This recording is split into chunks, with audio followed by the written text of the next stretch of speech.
It's a very human thing to want a story with a start and an end, a birth and a death, but the river isn't worried by it. It is in a cycle with no beginning or end. The river is a response to its surroundings.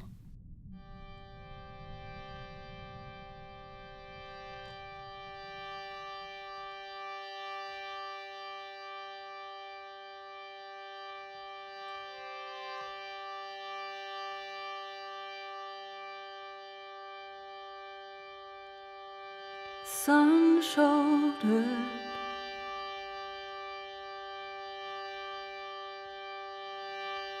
moon-bearer,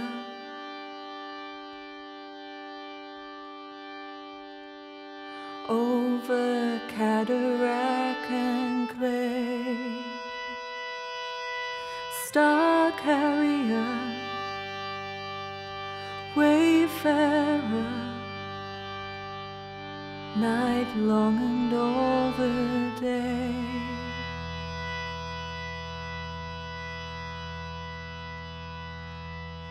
Clear water of a river dream, father, mother stream, from the upland along a valley. If you're listening, you'll see.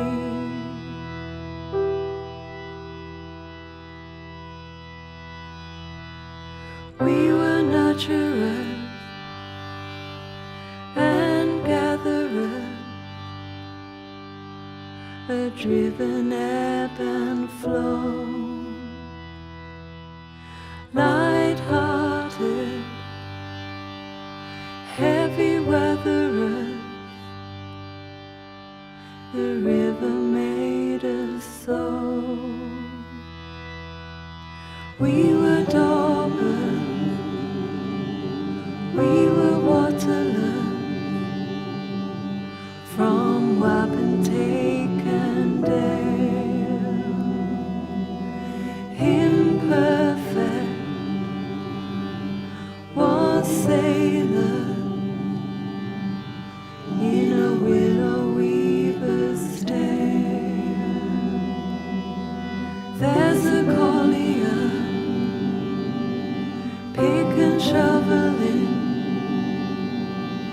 in a horizontal sea, and the poison unraveling a long ago love dream. But the dark clouds are gathering, greenwood is dithering.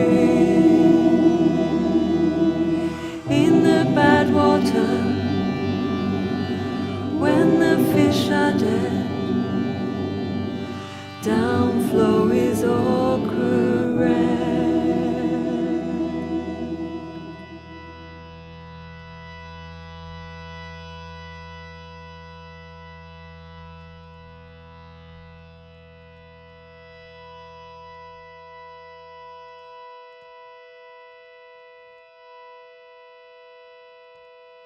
It is true that the changeover from a purely agricultural to an industrial community began with the manufacture of wire about the 16th century and was followed by the introduction of linen making in the middle of the 17th century.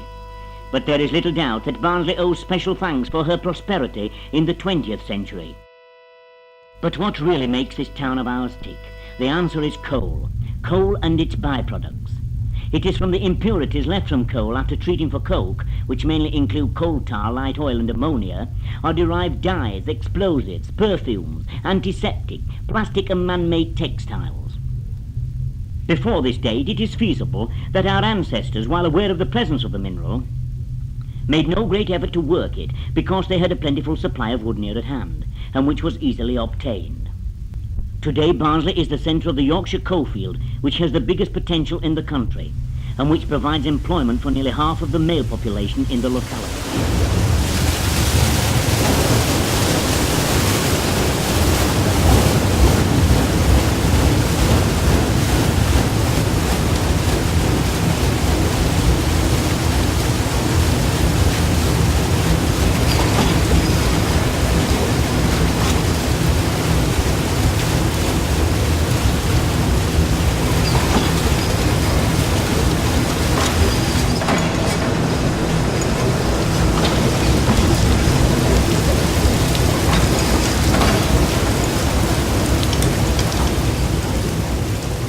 you stood on top of one of the massive pit heaps in the 1960s and looked along the river, you'd be able to see all the pits.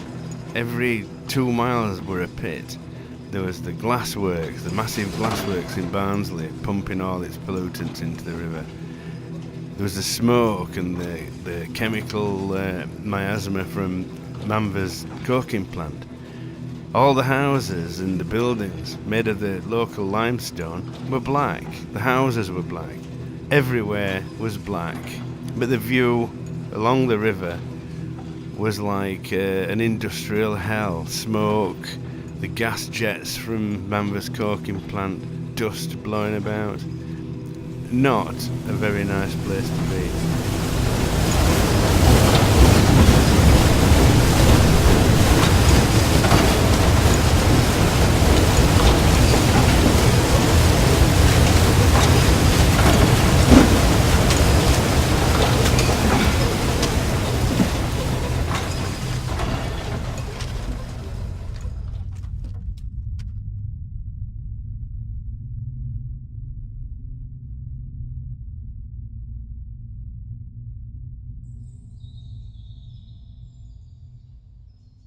When we were kids, we all used to make trolleys, as everybody did from this area, with old pram wheels and stuff, you know. And we'd go down on the big bridge down near the pit, ride the trolleys down, and then go hunting for frogs.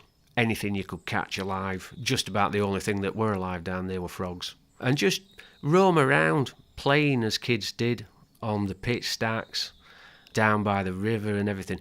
The thing was just so polluted.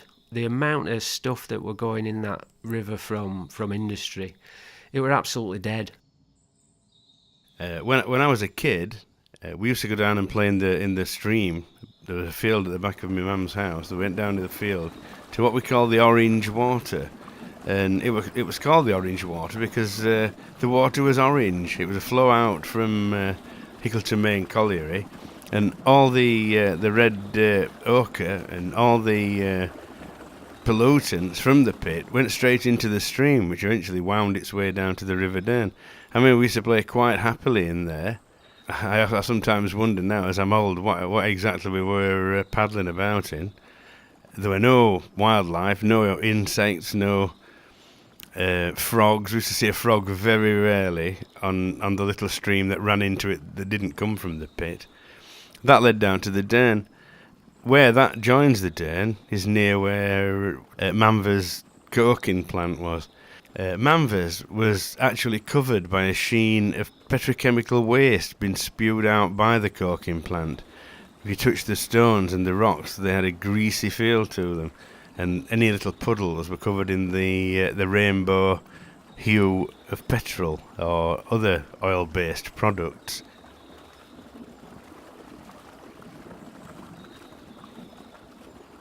Looking back through my mind's eye from what I used to see from the top of Wath as a view is completely different to what I see now. The whole area's completely changed. The river's actually stunning. If you take time to walk down it on certain stretches, if you can, you know, wherever you can get to, and just take 10 minutes and sit down and watch it all, it's amazing. The whole area has totally regenerated and has come back to life. Since the rebirth of the river, we've seen a vast increase in biodiversity, in plants, animals, birds, insects. Lots of different species have made a reappearance, making the river almost like it would have been in the 17th century. Birds like bittern, avocet, bearded tit. We've got plants coming back in on old pit tips and on the new roads that have been built along the Dearne. Marsh orchids, common spotted orchid, bee orchid, all along Manvers Way where the old coking plant used to be. We've got butterflies like marbled white butterfly that have recolonised the old pit tips towards the limestone. If you set off from Barnsley now, all the coal tips are covered in trees and grass. They've all been revitalised in that way. along the Transpennine Trail that didn't used to exist. Another great idea. And a gurgling river full of wildlife and birds, all the way back through to where the Dearne meets the Don at Dearne. A marvellous experience for a naturalist compared to what we used to have in the 50s, 60s and 70s, an industrial wasteland. A river long, emerges, the evidence abounds of renewal and resurgence in water sights and sound. Ooh, a little tight and suddenly into recovery, our sister and brethren are breathing again. In the wetlands, new parents are nuzzling their young. This hopeful undercurrent is a resurrection song. A little tight and suddenly into recovery, our sister and brethren are breathing again.